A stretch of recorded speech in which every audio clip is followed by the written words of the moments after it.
Queridos irmãos, queridas irmãs, então esse vídeo de número 49, Diálogo com a Sombra, Hermínio Miranda, Técnicas e Recursos, página 214, a sequência do vídeo anterior. E a dúvida que havia entre nós reportava-se ao tempo da Segunda Cruzada. Pretendia transformar o meu lar no hospício, disse ele, pois eu cometi contra ele um crime do qual jamais me perdoaria. Se pudesse, me destruiria. Então aqui nós ainda estamos tratando do caso do espírito que, através do campo vibracional do médium, vem ameaçando, de certa forma, Hermínio Miranda, os companheiros do grupo e também os seus familiares. É preciso entender que, devido ao transtorno que eles se encontram, eles ameaçam mesmo nós que aqui nos encontramos no corpo físico.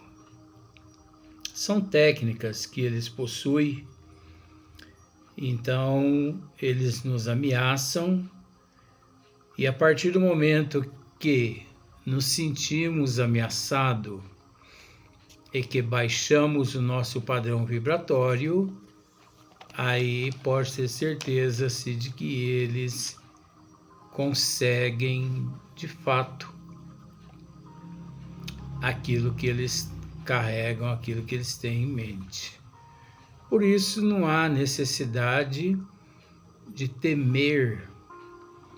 É lógico, não podemos desafiar o espírito nenhum, mas não devemos temer também as ameaças deles. Então, olha só para você ver. Hermínio continua.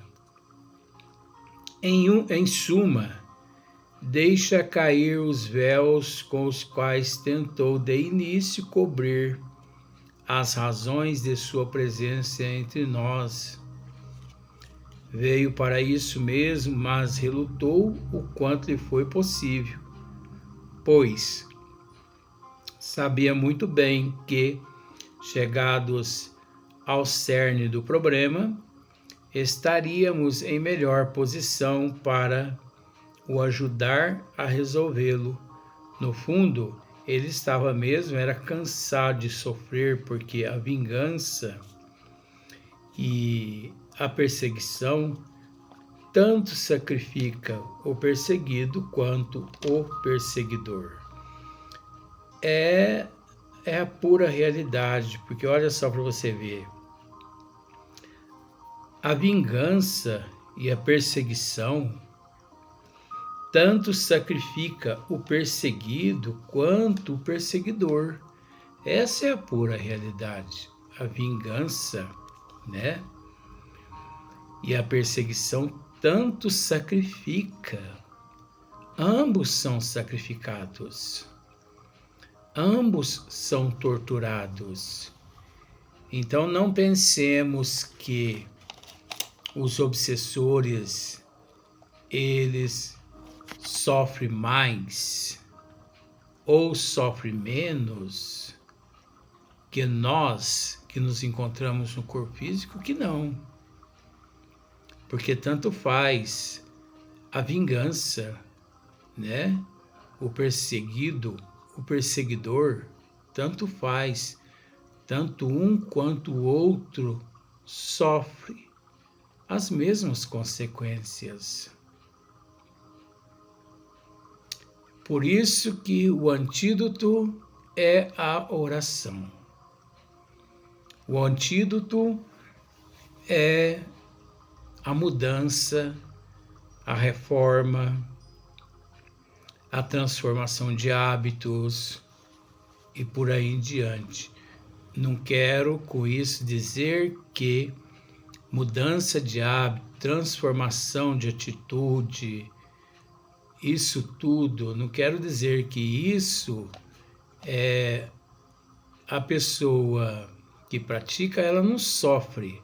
Sofre sim, mas quem tem conhecimento age com resignação, age com aceitação. Existem tantos problemas no mundo que para algumas pessoas, olha só para você ver, não faz parte aqui não, mas só para você ter uma noção. Eu, com todo respeito, assim, ó, eu posso dormir no meio dos ratos, no meio das baratas, no meio dos escorpiões, no meio das aranhas, no meio das cobras. Eu, se for para me dormir, eu durmo. Eu não me preocupo com rato entrando na minha roupa, né, no meu peito, cobra, eu não me preocupo. Eu não tenho medo de inseto, de répteis, não tenho medo de nada. Inclusive, já tive a oportunidade de, nesta existência, ficar, isso praticamente ninguém sabe, só um amigo meu que sabe. Nessa existência eu já fiquei cara a cara com uma onça pintada, no Mato Grosso, ou melhor, em Rondônia, a uma distância mais ou menos de uns 15 metros.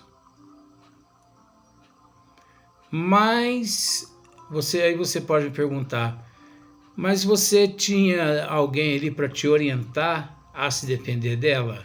Ninguém. Mas uma onça selvagem? Sim. Sim.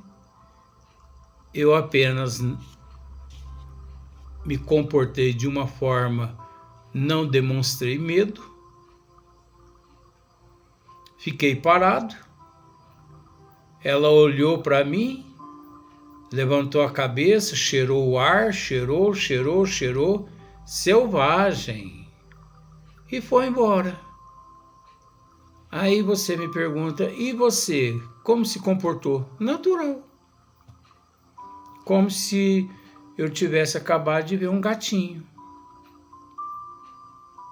Eu ainda saí atrás dela para me ver onde ela foi parar. Aí você pode me dizer assim, mas por que você está contando essa história? Por que eu estou contando essa história? Porque eu tenho um amigo aqui em São Sebastião do Paraíso, é um amigo distante, não é espírita, tá?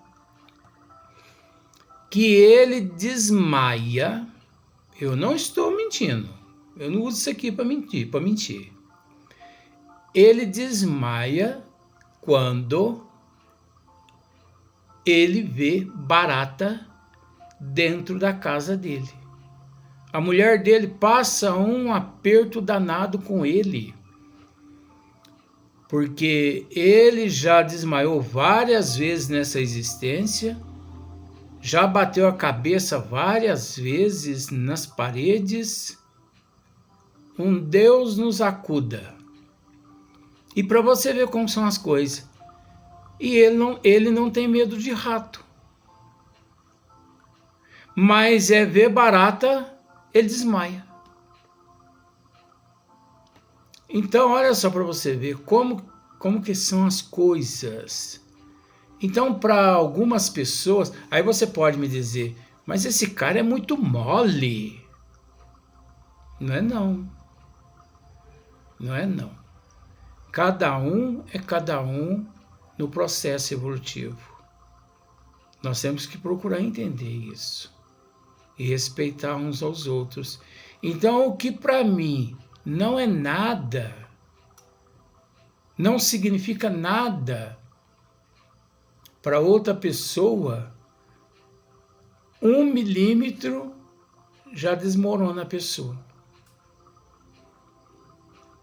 Eu encontrei com uma amiga minha, há uns 3 meses atrás, mais ou menos, e ela, com uma blusa preta, e eu ousei a brincar com ela. Nossa, minha amiga, mas com esse calor, você com essa blusa preta, ou melhor, com essa blusa, com esse calor, e ainda preta, porque a cor preta, ela atrai mais as partículas, né? Então ela fica mais quente o corpo físico. Ela falou, eu estou de luto, Luiz. Eu falei, o quê? De luto? Por quem? Eu não estou sabendo de nada. Ah, você não está sabendo que meu marido morreu? Tô. Mas vem cá. Seu marido faz quantos anos que morreu? Agora em 2025 vai fazer 13 anos. Falei, você ainda está de luto até hoje? Tô.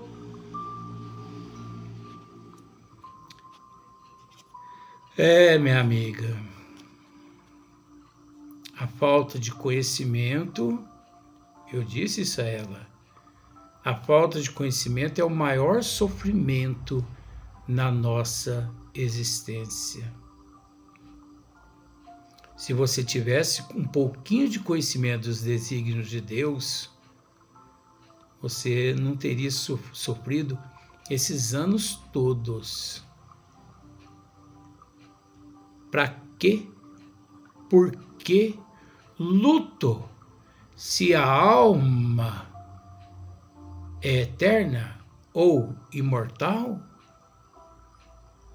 Ai, Luiz, mas eu não me conformo de Deus ter levado ele naquelas condições que você sabe que ele sofreu um acidente. E minha amiga, é a lei de causa e efeito, ação e reação. Nada acontece por acaso. E preste atenção numa coisa, não foi Deus que o levou. Porque Deus não leva ninguém. Ele mesmo que plantou em existências passadas para colher nesta.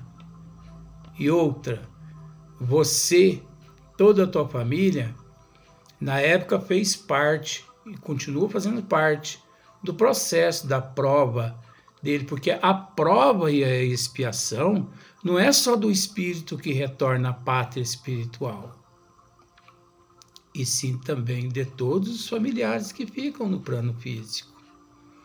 Mas aqueles que têm conhecimento da doutrina dos espíritos, eles não ficam de luto nem um dia, devido à imortalidade da alma. É lógico que a gente respeita. Eu respeito. Quando as pessoas chegam e me dizem assim, eu estou de luto. Mas não é por menos, né? É normal, é natural. Ora, se a pessoa está afirmando que está de luto, quem sou eu para dizer que ignorância, hein? Quanta ignorância! A pessoa não tem o conhecimento que eu tenho. Então eu não posso exigir da pessoa o que eu já conheço. O tempo e a evolução proporciona meios para que todo mundo, né, um dia enxergue por cima.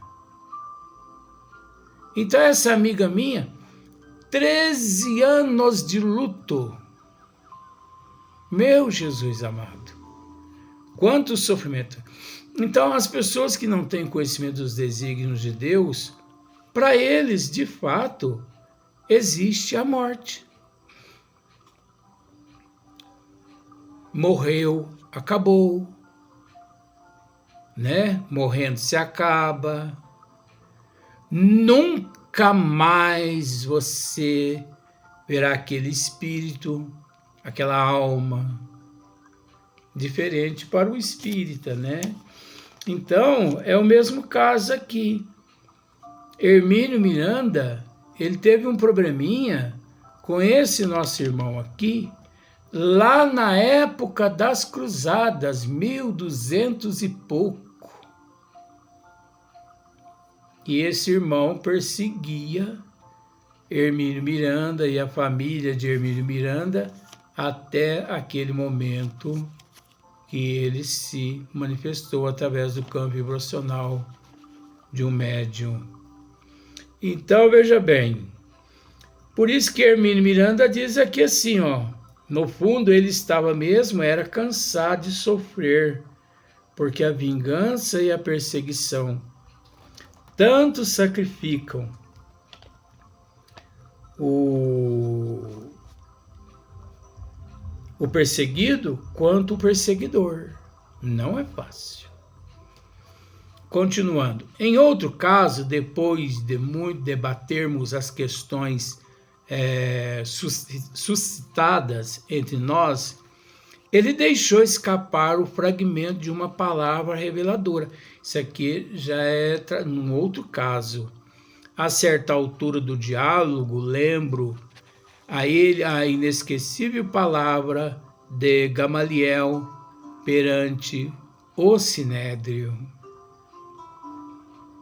Não aconteça que nos encontreis lutando contra Deus.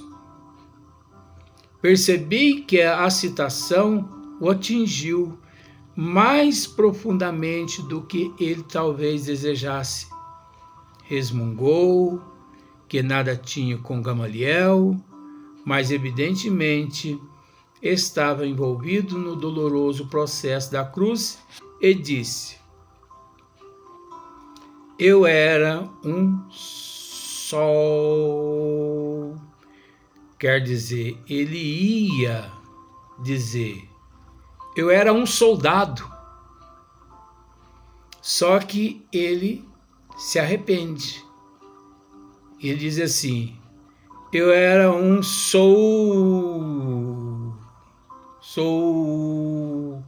em vez de falar eu era um soldado, lá na época, eu era um se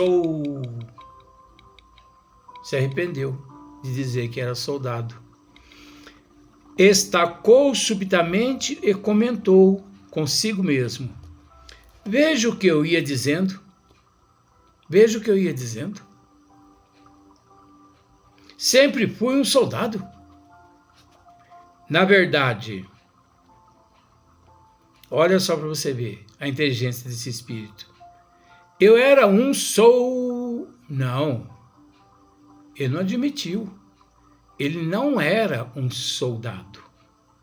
Veja o que eu ia dizendo. Sempre fui um soldado. Quer dizer, não admitia passado. Ele admitia o presente. Ele não era um soldado. Ele era um soldado. Ele sempre foi um soldado. Na verdade, desde a sua primeira manifestação, 1 ou 2 semanas antes, desde a sua primeira manifestação, 1 ou 2 semanas antes, ouvia sem cessar um alarido de vozes que barravam coisas confusas e um tilintar de armas que ele se recusava a identificar. Participara, pois, como soldado romano ou do próprio templo, da penosa missão de aprisionar o Cristo ou de conduzi-lo ao longo da sua inesquecível via crucis. Era esse o problema que ele mais temia revelar, mas que precisava enfrentar para libertar-se. Imagine só quanta sutileza não deve ter um doutrinador. Quanta sutileza, quanta percepção, quanta sensibilidade, quanto conhecimento para captar no ar o que o espírito ali, através do campo vibracional do médium, descreve. Este caso encerra outra lição importante. Chamemos-la a lição do arrependimento construtivo, ao qual há referências alhures neste mesmo livro. Para não transformar o tema numa composição literária, baste nos lembrar que há dois tipos de arrependimento. Há dois tipos de arrependimento: o positivo e o negativo. O primeiro ajuda-nos a reconstruir logo o que destruímos, a refazer o que não podemos mais desfazer. O segundo mantém-nos paralisados à beira do caminho, enquanto nossos companheiros e nossos amores seguem à frente. Estacionamos precisamente porque nos falta coragem para enfrentar o olhar severo da própria consciência. O olhar severo da própria consciência nos faz estacionar. Olha só, que maravilha! O olhar severo da própria consciência, né? Nos faz, de certa forma, estacionar. É verdade, estamos envergonhados, temerosos e angustiados, mas por que demorar-nos no arrependimento? Nada de demorar no arrependimento. Cruzarmos os braços e esconder-nos como um caramujo dentro da carapaça das ilusões? O arrependimento somente se dissolve no trabalho. Olha que maravilha! O arrependimento só dissolve no trabalho construtivo. Incontáveis multidões, no entanto, tentam fugir de si mesmas, ignorando seus próprios fantasmas interiores. A culpa existe em nós, impossível negá-la, pois o erro já está cometido mesmo. O que temos de fazer agora não é fingir que não existe, porque é justamente esse fingimento, essa fuga, que nos mantém presos, detidos, marcando passo, vendo a multidão passar por nós em busca da paz. Então, errei.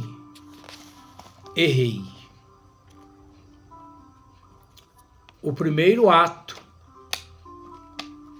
a ser executado é reconhecer o erro.